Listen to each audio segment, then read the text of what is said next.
লাবিদ অবাক হওয়ার অভিনয় করে বলল, আমি আবার কি করলাম? ইভান হাসতে হাসতে বলল, না না, তুই তো কিছুই বলতে পারছিস না। লাবিদ শয়তানি হেসে বলল, আচ্ছা শোন, তোর সাথে আমার একটা ইম্পর্টেন্ট কথা আছে। ইভান মৃদু স্বরে বলল। বল না, কি বলবি? লাবিদ বলল, 1 মিনিট অপেক্ষা কর, বলছি। লাবিদ রুমিকে চোখের ইশারায় ফোন ওর হাতে নিতে বলে। লাবিদ গিয়ে ওর আম্মুর পাশে বসে রুমি ফোনের ক্যামেরা ঘুরিয়ে দেয়। ইভান ফোনে ওদেরকে একসাথে দেখে শোয়া থেকে লাফ দিয়ে উঠে বলে, তোরা বাড়িতে আমাকে আগে বললি না কেন? ওই তুই আমার আম্মুর কাছে বসেছিস কেন? আম্মু, তুমি ওকে সরাও তোমার বাস দিয়ে। এই তুই ওঠ আম্মুর বাস থেকে। ইভানের কথা কানে না নিয়ে লাবিদ ওর আম্মুকে শক্ত করে জড়িয়ে ধরে বলল, আই লাভ ইউ আম্মু। আমার 3 ছেলের মধ্যে আমি তোমাকে সব থেকে বেশি ভালোবাসি। I love you so much আম্মু। ইভান চেঁচিয়ে বলল, এই তুই একদম মিথ্যা কথা বলবি না। তোরা সবাই জানিস আমি আম্মুকে কতটা ভালোবাসি।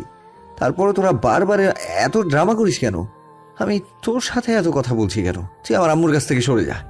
তোর কত বড় সাহস, তুই আমার সামনে আমার আম্মুকে জড়িয়ে ধরেছিস। লাবিদ এবারও ইভানের কথা না শুনে বলল, আম্মু, তুমি আমাকে কতদিন আদর করো না। আজ কিন্তু তুমি আমাকে নিজ হাতে খাইয়ে দিবে, না হলে কিন্তু আমি খাবো না। তাছাড়া আমি জানি তো আমার আম্মু কখনো আমার কথা ফেলতেই পারে না। আই লাভ ইউ আম্মু। এটুকু বলে লাবিদ ওর আম্মুর গালে শব্দ করে চুমু দেয়। ইভান এবার রেগে চিৎকার করে বলল, আম্মু, তুমি ওকে তোমার কাছ থেকে যেতে বলবে না আমি সবকিছু ভেঙে ফেলবো। মিতা বেগম ইভানের রেগে যাওয়া দেখে লাবিদকে নিজের থেকে ছাড়িয়ে নিয়ে রুমির হাত থেকে ফোন নিয়ে বলল, তুই এত হিংসুটে কেন বলবি আমায়? সেই ছোটবেলা থেকে আমার ভাগ কাউকে দিতে চাস না। আমার সব আদর তোর জন্য। ছোটবেলায় তো তুই তোর বাবাকে পর্যন্ত আমার কাছে আসতে দিতি না। এই বাবু, তুই এমন কেন বলবি আমায়? মায়ের কথা শুনে ইভান মুখ ফুলিয়ে বলল, আমি এমনই, তুমি তো জানোই। তাহলে বারবার জিজ্ঞেস করো কেন? আমি আমার ভালো লাগার জিনিসগুলো কিংবা ভালোবাসার মানুষগুলোকে কারো সাথে শেয়ার করতে পারি না। আমার ভালোবাসার ধরন অন্যরকম, একদম সবার থেকে আলাদা। মিতা বেগম মৃদু হেসে বলল, আমি তো জানি পাগল ছেলে ভালোবাসার ধরন অন্যরকম। যাই হোক শোন, তোর ছোট ভাইয়া এতক্ষণ তোকে খেপানোর জন্য এমন করছিল। অনেক রাগারাগি হয়েছে। যা হাত মুখ ধুয়ে কিছু খেয়ে নে। ইভান ঠোঁটে হাসি টেনে বলল, ঠিক আছে আম্মু, নিজে খেয়াল রেখো। I love you so much. Mita Begum মুচকি হেসে বলল, আই লাভ ইউ টু বাবু। এটুকু শুনে ইভান ফোন রেখে দেয়। ইভানের এমন পাগলামি দেখে মিতা বেগম, রুমি আর লাবিদ শব্দ করে হেসে দেয়। সকালে গ্রামের ঠান্ডা পরিবেশে যেন মন জুড়িয়ে যায়।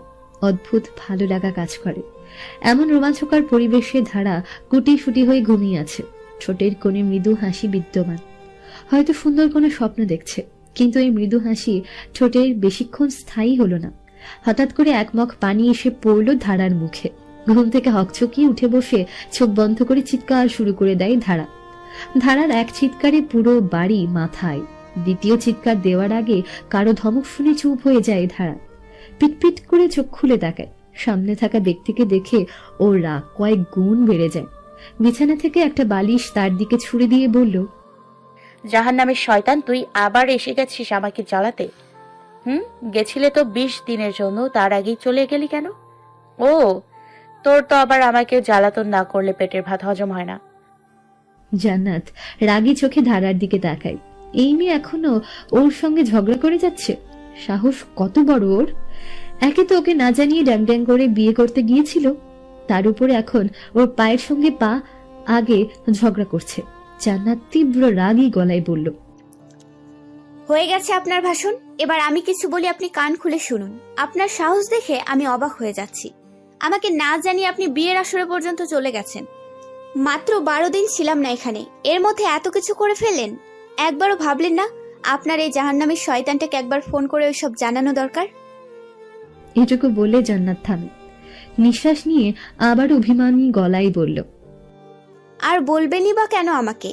কে আমি আপনার? আপন কেউ? আপন কেউ তো নই।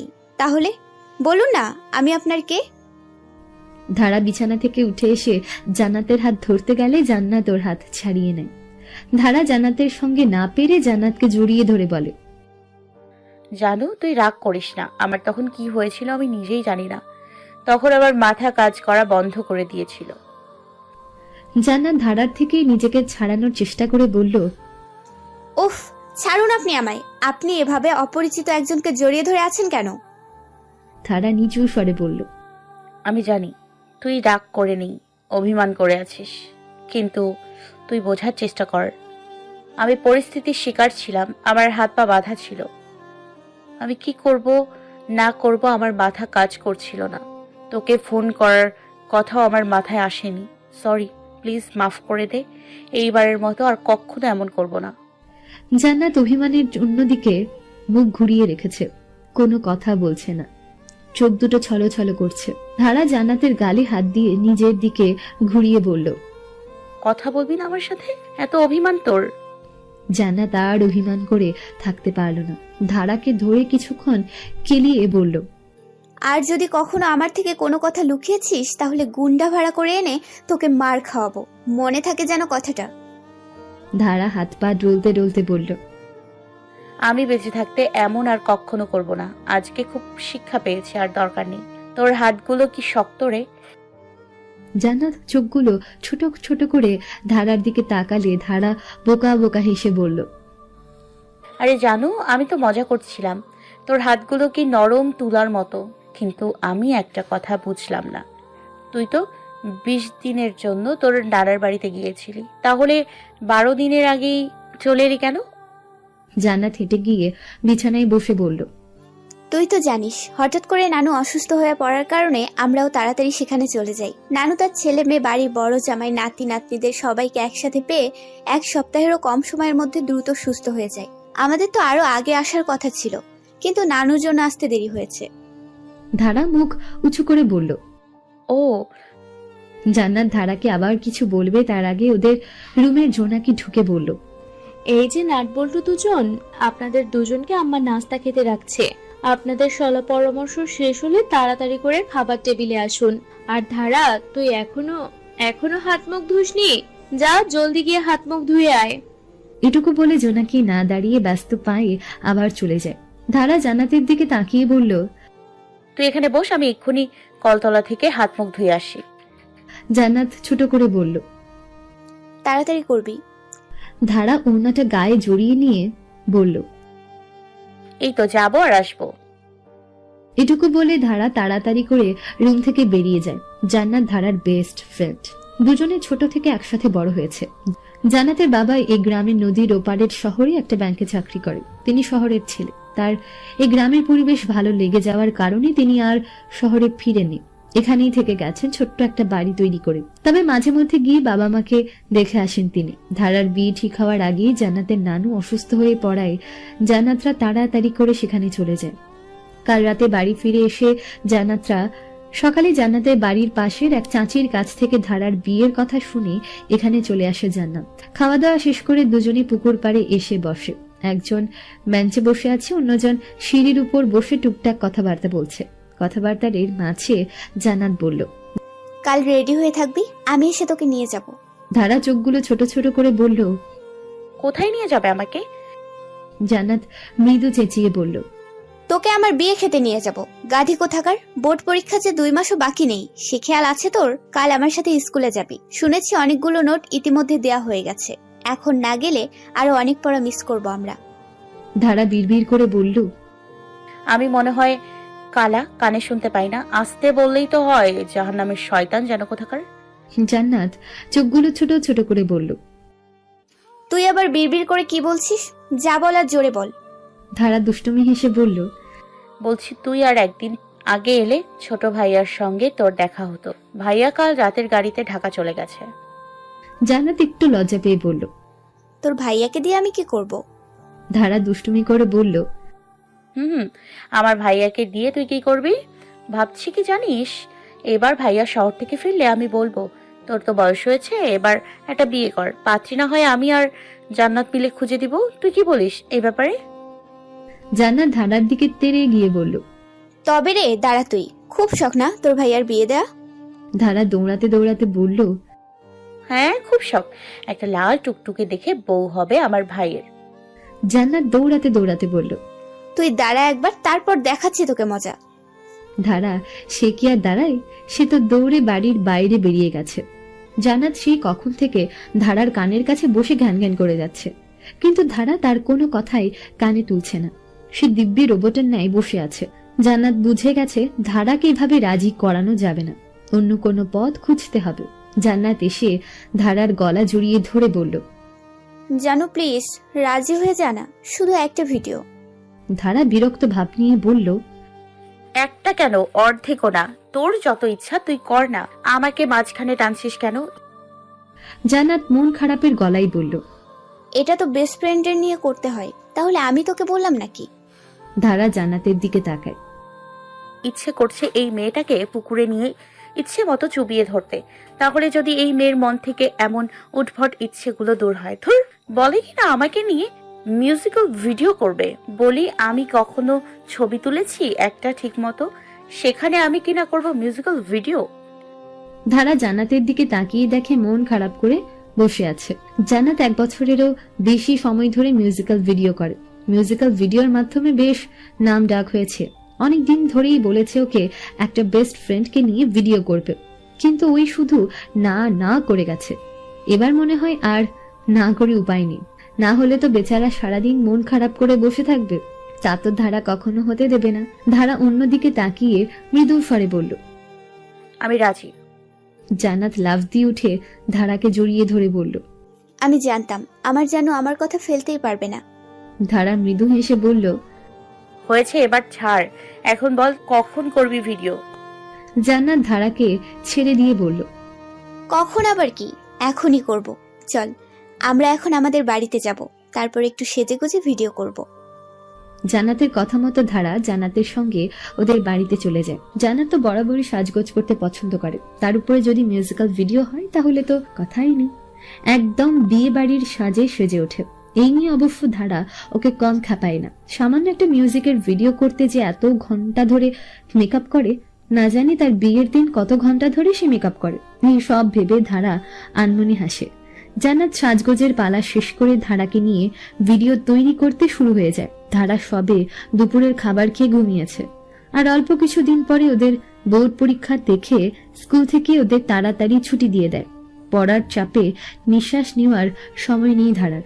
রাত জেগে পড়ার জন্য দুপুরের ঘুমটা ধারার প্রয়োজন, না হলে যে রাত 9টার পরেই ধারার চোখে ঘুম নেমে আসে। কিন্তু ঘুম বেশিক্ষণ স্থায়ী হলো না ধারার চোখে।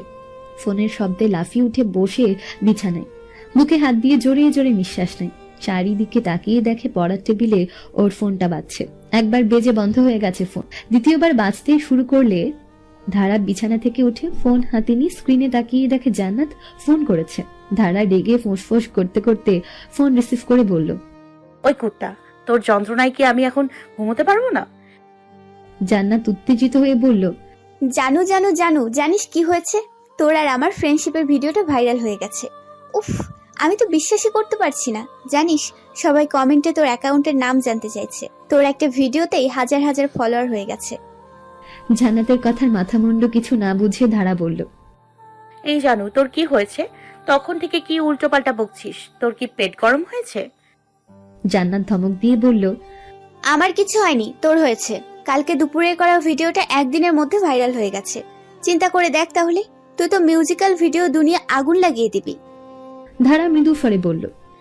আগুন লাগলে তো আবার ফায়ার সার্ভিসের দরকার হবে।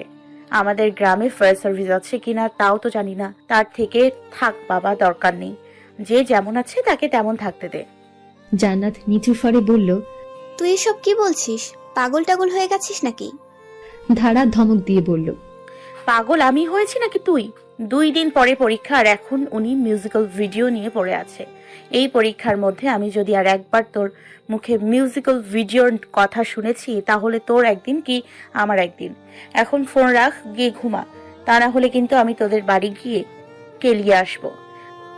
ধারার ধমক শুনে জান্নাত ফোন কেটে দিয়ে বিড়বিড় করে বলল, এটা রেগে গেলে আমার মায়ের থেকেও বেশি ডেঞ্জারাস হয়ে যায়। যাই হোক, আমিও ঘুমিয়ে পড়ি, আবার রাত জেগে পড়তে হবে।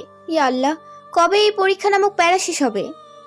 জান্নাত একা একা বিড়বিড় করতে করতে ঘুমিয়ে পড়ে।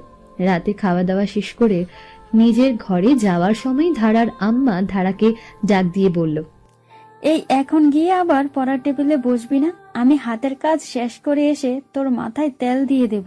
চুলগুলোর কি অবস্থা করেছিস দেখেছিস একবারও? কাকের বাসা থেকেও বিচ্ছিরি দেখতে লাগছে।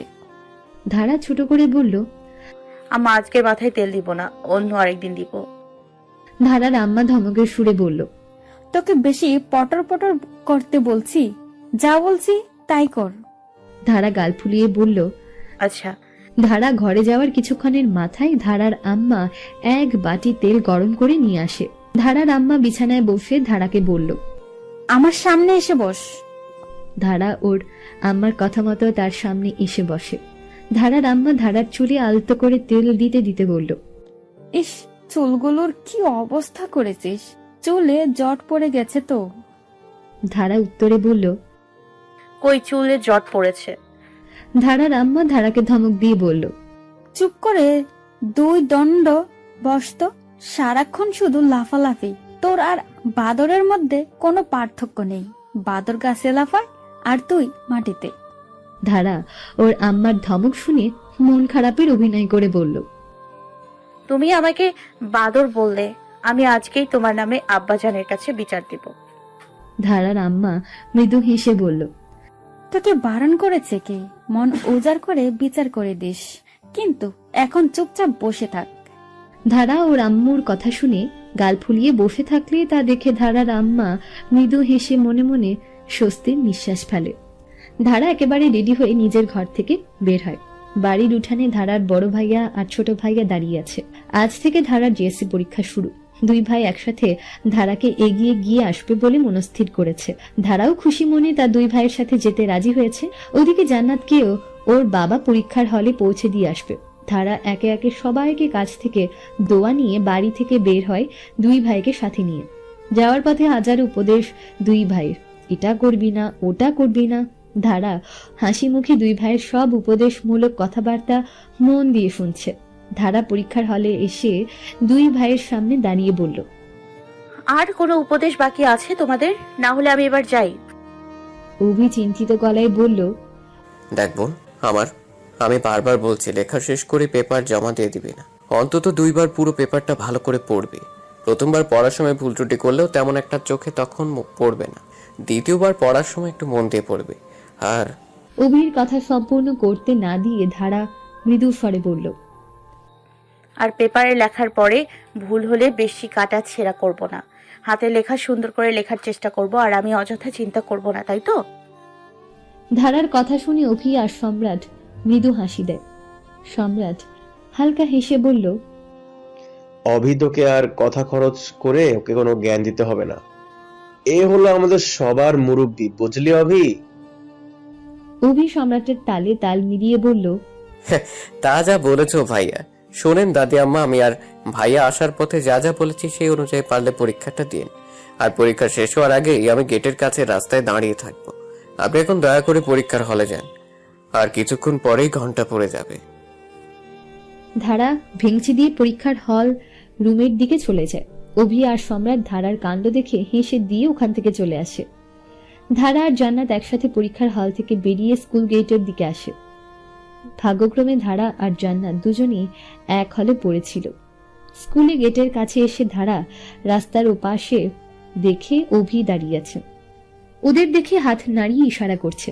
ধারা জান্নাতকে কাঁধ থেকে হালকা ধাক্কা দিয়ে বলল, এই দেখ, ছোট ভাইয়া রাস্তার ওপারে দাঁড়িয়ে হাত নাড়িয়ে আমাদের ডাকছে, চল। জান্নাত ঢোক গিলে বলল, আমি যাব না, তুই যা, আমি রিক্সা করে বাড়ি চলে যেতে পারবো। ধারা জান্নাতের কথা না শুনে ওর হাত ধরে বলল, আরে চল তো, ওদিকে আমার ভাইয়া রোদের মধ্যে দাঁড়িয়ে কালো হয়ে গেল, আর উনি এখানে দাঁড়িয়ে ঢং করছেন। এটুকু বলে ধারা জান্নাতের হাত ধরে টেনে রাস্তার উপাশে নিয়ে যায়। অভি জান্নাতের দিকে এক নজর তাকায়। মাথা নিচু করে দাঁড়িয়ে আছে মেয়েটা। চোখ সরিয়ে ধারার দিকে তাকিয়ে বলল, পরীক্ষা কেমন হয়েছে তোর? সবগুলো প্রশ্নের উত্তর ঠিকমতো লিখেছিস তো? ধারা ছোট ছোট নিঃশ্বাস ফেলে বলল, আলহামদুলিল্লাহ, ভালো হয়েছে পরীক্ষা, আর সবগুলো প্রশ্নের উত্তর লিখে এসেছি। অভি ধারার হাতের কাগজগুলো নিজের হাতে নিয়ে বলল। দেখি একবার প্রশ্নটা। অভি প্রশ্ন পেপার দেখে ধারার দিকে তাকিয়ে বলল, হ্যাঁ, কিছু খাবি? তোরা নাকি বাড়িতে যাবে এখন? ধারা জান্নাতের দিকে তাকিয়ে বলল, খাবি কিছু নাকি বাড়িতে ফিরবি? জান্নাত উত্তর দেওয়ার আগে ওদের ক্লাসের অন্য একটা মেয়ে ধারাকে ডাক দিলে ধারা তার কাছে চলে যায়। অভি এক পলক জান্নাতের দিকে তাকিয়ে বলল। পরীক্ষা কেমন হয়েছে? জান্নাত অভির দিকে আর চোখে তাকিয়ে বলল, ভালো হয়েছে। অভি জান্নাতের উপর থেকে চোখ সরিয়ে নিয়ে বলল, শরীরের এই অবস্থা কেন? খাওয়া দাওয়া করো না নাকি? জান্নাত ছোট করে বলল। করি তো। অভি শান্ত গলায় বলল, করি তো? কি করো? আমার তো চোখে কিছু পড়ছে না, কিছুদিন পর মনে হয় তো বাতাসের আগে উড়ে যাবে। না, কি নিজের খেয়াল না রেখে সারাদিন ওই মিউজিক্যাল ভিডিও নিয়ে পড়ে থাকো? কোনটা বলো? শেষের কথাগুলো অভি ধমকের সুরে বলে। জান্নাত ভয়ে ভয়ে অভির দিকে তাকিয়ে বলল, পরীক্ষার জন্য বাবা আমার কাছ থেকে ফোন নিয়ে নিয়েছে। শুধু পরীক্ষার চাপে ব্যস্ত থাকার জন্য নিজের খেয়াল রাখতে পারি না। এটুকু বলে জান্নাত আবার মাথা নিচু করে নেয়। অভি জান্নাতের দিকে তাকায়। ইস, শুধু শুধু মেয়েটার সাথে রাগারাগি করেছে। পরীক্ষার সময় তো নিজেই নিজের খেয়াল রাখতে পারতো না, সেখানে জান্নাতের মতো বাচ্চামি কিভাবে পারবে? অভি মৃদু স্বরে বলল, পরীক্ষা বলে কি নিজের খেয়াল রাখা যাবে না? কান খুলে শুনে রাখো, এখন থেকে নিয়মিত খাওয়া দাওয়া করবে, নিজের খেয়াল রাখবে। আর যদি আমার কথার অন্যথা হয়েছে তাহলে আমার থেকে খারাপ আর কেউ হবে না। জান্নাত শুধু মাথা দুলিয়ে হ্যাঁ বলে। অভি ধারার দিকে তাকায়। এখনো এই মেয়েগুলোর সাথে কথা বলছে? জান্নাতের দিকে আবারও তাকিয়ে বলল, কিছু খাবে? জান্নাত মাথা তুলিয়ে অভির দিকে তাকায়। এই মানুষটাকে জান্নাত কখনো বুঝতে পারে না। এই রাগ করবে তো এই গোলে জল হয়ে যাবে। একটু আগে কত রাগারাগি করে, এখন আবার জিজ্ঞেস করছে সে কিছু খাবে কিনা। জান্নাতকে চুপ থাকতে দেখে অভি আবার বলল, কিছু কি খাবে? জান্নাত ভাবনা থেকে বেরিয়ে এসে আগের মতো মাথা তুলিয়ে না বলে।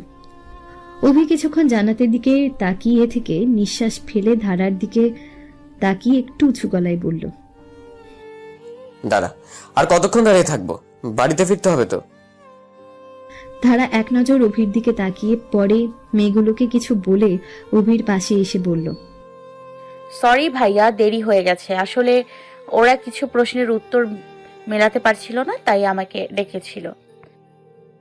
অভি ছোট্ট ছোট্ট করে বলল, আচ্ছা চল এবার চটপটি দোকানে। ধারা মৃদু স্বরে বলল, আচ্ছা চল, তুই সামনে হাঁটতে থাক, আমি আর জান্নাত আসছি। অভি কিছু না বলে সামনে হাঁটতে শুরু করে। ধারা আবার জান্নাতের কাঁধে ধাক্কা দিয়ে বলল, কিরে, কথা বললি ভাইয়ার সাথে? জান্নাত মুখ গোমড়া করে বলল, তুই তখন আমাকে ফেলে ওখান থেকে চলে গেলি কেন? ধারা মৃদু হেসে বলল, কেন আবার? তোর আর ভাইয়ার কথা বলার সুযোগ করে দেওয়ার জন্য। আমি প্রথম থেকেই একটা সুযোগ খুঁজছিলাম, কখন তোদের একা ফেলে আমি কেটে পড়তে পারি। আমি জানি ভাইয়া কখনো আমার সামনে তোর সাথে মন খুলে কথা বলবে না, তাই এমন করেছি। তা কি বলেছে ভাইয়া তোকে?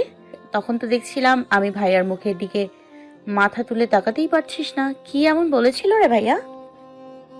জান্নাত রাগে ফোঁস করতে করতে বলল, হারামজাদা, তুই ইচ্ছে করে এমন করেছিস। তুই আমাকে বলবি তুই আমার কোন জন্মের শত্রু? সব সময় আমার সাথে এমন করিস তুই। তোর ভাইয়ের কাছে ফাঁসিয়ে দিয়ে চলে যাস। তুই দেখে নিস, তোর কপালে আমারটার থেকেও একটা হাড়ে বজ্জাত জুটবে। জান্নাতের কথা শুনে ধারা ভিংচিকেটের সামনে হাঁটতে শুরু করলো।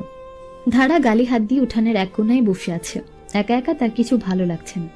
পরীক্ষা শেষ হওয়ার পরপরই জান্নাত চলে গেছে ওর দাদার বাড়িতে। সারাদিন খাওয়া আর ঘুম ছাড়া কোনো কাজ নেই ধারার। অভি বাড়ি থাকলে না হয় ওর পেছনে লাগা যেত, কিন্তু সে হতচ্ছাড়া তো বাড়ি আসার কোনো নামই নিচ্ছে না। কবে বাড়ি ফিরবে কে জানে। ফোন দিলে বলে আসবে, কখন আসবে জিজ্ঞেস করলে বলে পড়ার চাপ। দূর, কিছু ভালো লাগছে না। এই থেকে প্রতিদিন স্কুলে যাওয়া আসা ঢের ভালো ছিল। তখন এত বিরক্তিকর জীবন যাপন করতে হয়নি। কানে আসে পুকুর পাড়ের হট্টগোল শব্দ। কৌতূহল হয়ে পা বাড়ায় সেদিকে ধারা। ছোট ছোট বাচ্চাগুলো পুকুর পাড়ের খোলা জায়গায় বসে খেলাধুলা করছে। ধারা ওদের দিকে তাকিয়ে বলল, আমাকে খেলতে নিবি তোরা তোদের সঙ্গে? বাচ্চাগুলো খুশিতে গদগদ হয়ে বলল। ধারা মৃদু মাথা নাড়িয়ে হ্যাঁ বললে বাচ্চাগুলো এসে ধারার হাত ধরে টেনে নিয়ে যায়। সন্ধ্যের আগ পর্যন্ত ধারা ওদের সঙ্গে খেলাধুলো করে বাড়িতে ফিরে। বাড়ি ফিরে একা একা কিছুক্ষণ এই ঘর ও ঘর খেলাধুলা করে। নানা টিভি দেখতে ভালো লাগছে না, ফোন টিপাটিপি করতে। বিরক্ত ভাব নিয়ে ধারা ওর দাদি আম্মার রুমে যায়। ধারার দাদি আম্মি পাশের বাড়ির অন্য এক দাদির সঙ্গে পানের ডালা সাজিয়ে গল্প গুজব করছে। ভেবেছিল কিছুক্ষণ দাদি আম্মার সাথে কথা বলে নেওয়া যাক, তার সময় কাটাবে, কিন্তু তার কি আর কথা বলার আছে। ধারা গুটি গুটি পায়ে নিজের ঘরের দিকে চলে যায়। পড়ার টেবিলের উপর থেকে ফোনটা নিয়ে বিছানার উপর উপুর হয়ে শুয়ে পড়ে। ফোন কিছুক্ষণ ঘাটাঘাটি করে ফোনটা পাশে রেখে সোজা হয়ে শুয়ে পড়ে। আজ যেন সব সময় কাটছে না ধারা। এক এক মিনিট যেন এক এক বছরের সমান। জান্নাতটা গ্রামে থাকলে ওর সঙ্গে মজা করা যেত। প্রতিদিন বিকেলে বাসায় আসতো। জানু, অমুককে গাছে এই ফল হয়েছে, চুরি করবি? কিন্তু সেই শয়তানটা তো পরীক্ষা শেষ না হতেই দাদার বাড়ি গিয়ে উঠেছে। নিত্য নতুন মিউজিক ভিডিও করে আপলোড দিচ্ছে। দেখে বোঝা যাচ্ছে বড়ই আনন্দে আছে সে। আরে থাকবে নাই বা কেন, ওখানে ওর আত্মীয় স্বজনরা একসঙ্গে থাকে। ওরাই শুধু গ্রামে থাকে। অবশ্য জান্নাত কয়েকবার ফোন দিয়ে ওর হালচাল জিজ্ঞেস করেছে। জান্নাত জানিয়েছে সে খুব মজা করছে দাদার বাড়িতে। আর এদিকে ও বসে বসে সময় কাটানোর উপায় খুঁজছে। আগে তো বই পড়ে রাত 11টা-12টা পার করে দিত। বিছানার এপাশ ওপাশ করতে করতে কখন যে রাত 8টা বেজে গেছে তা টেরই পায়নি ধারা। বাড়ির উঠোন থেকে ওর আব্বা যান, চাচারা ভাইয়েরা গলার শব্দ শুনে তাহলে তারা দোকান থেকে এসে গেছে। পাশের ঘর থেকে ধারার চাচি ধারাকে ডাকছে। ধারা আর শুয়ে না থেকে উঠে ওর চাচির কাছে যায়। ওর চাচা চাচির এক ছেলে হাবিব, সে সিলেট শহরে একটা কোম্পানিতে চাকরি করে। ধারার বিয়ের সময় কাজের চাপের জন্য আসতে পারেনি। অভি আর ধারার বড় সে, সম্রাট 8 থেকে 2 বছরের ছোট। ধারা হেঁটে গিয়ে চাচির সামনে দাঁড়িয়ে বলল, ডাকছিলেন আমায়? ধারার চাচি কাজ করতে করতে বলল, কোথায় থাকিস তুই? সন্ধ্যার পর থেকে তো তোর টিকিটিও দেখা যাচ্ছে না। ধারা ওর চাচির পাশে বসে বলল। ঘরেই ছিলাম, বলো কি বলবে বলো। ধারার চাচি হাতের ইশারায় কিছু দেখিয়ে বলল, ওই দেখ, ওইগুলো আসার সময় বাড়ির কর্তারা তোর জন্য নিয়ে এসেছে। গরম গরম সিঙ্গারা, আলুর চপ, আরো কি কি যেন আছে, যা দেখ গিয়ে। চাচির কথা মতো ধারা গিয়ে দরজা খুলে দেখে 2-3 রকমের খাবার দিচ্ছে। ধারা ওর ভাবিকে ডেকে এনে একসঙ্গে খেতে বসে। খাবার খাওয়া শেষ হলে রান্নাঘর থেকে ধারার আম্মা ধারাকে ডাক দিয়ে বলল, দাঁড়া শোন। ধারা পেছন ফিরে তাকিয়ে বলল, বলো।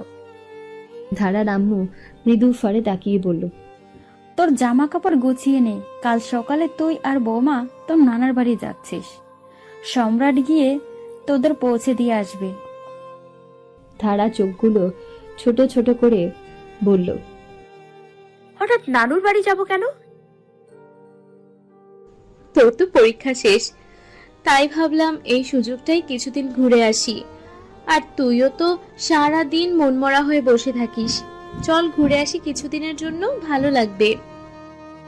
ধারা ঠোঁটে হাসি টেনে বলল, ঠিক আছে, আমি ঘুমানোর আগে আমার জামা কাপড় গুছিয়ে নিব। এটুকু বলে ধারা হাসি মুখে ওখান থেকে চলে যায়। ধারা সারাদিন মন খারাপ করে বসে থাকে দেখে ধারার আম্মা আর ভাবি মিলে পরিকল্পনা করে। ধারার আম্মা আর ভাবি ধারার হাসি মুখের দিকে তাকিয়ে মৃদু হাসে। যাক, অবশেষে তাদের পরিকল্পনা সফল হয়েছে। মিতা বেগম দাঁড়িয়ে সবার কাজ পর্যবেক্ষণ করছে। বাড়িতে আরো কয়েকজন কাজের লোক নিয়োগ করা হয়েছে কিছুদিন আগে। সালমা সেও কিছুদিন ধরে ঘোরাঘুরি করছে, দৌড়াদৌড়ি করে আছে। বাড়ির ছোট ছেলের রুমটা একদম নতুন করে সাজানো কাজে লেগেছে তারা সবাই। ইভান আসছে, 2 দিন হয়েছে তার পরীক্ষা শেষ হয়েছে। তার আসার উপলক্ষে মিতা বেগম ইভানের রুমটা নতুন করে সাজাচ্ছে। নিচে গিয়ে সবকিছু পছন্দ করে কিনেছে। সাথে অবশ্য মেজ ছেলে আর মেজ ছেলের বউ ছিল। মিতা বেগম সবাইকে কাজ বুঝিয়ে দিয়ে সিঁড়ি বেয়ে নিচে নেমে রান্নাঘরে গিয়ে সালমাকে বলল, কড়া করে এক কাপ চা বানাতো। সালমা ব্যস্ত গলায় বলল। ওদিকে কাজ কত দূর কি হলো আপা? মিতা বেগম ডাইনিং চেয়ার টেনে বসে বলল।